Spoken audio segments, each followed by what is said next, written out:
The Owerri mega rally for the November 11 governorship election is actually today. And we had special guest of honor, which is His Excellency H.E. Peter Obi, and also another of His Excellency Governor Alex Otti In, the current governor of Abia State. They are all present in Owerri today for the zonal rally, for the main Owerri zonal rally. The last time they were there was for Olu. Today is for Owerri, ahead of the November 11 governorship election. Here's the highlight, guys.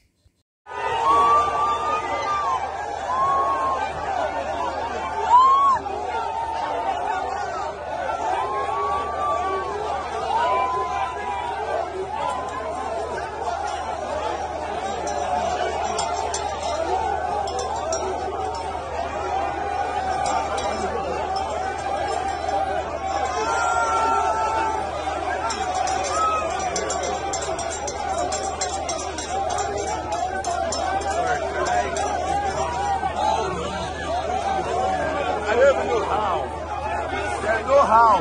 They'll block me from there.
Edochie can change the power. Oh man, Edochie can happy make Edochie get you. Oh my God,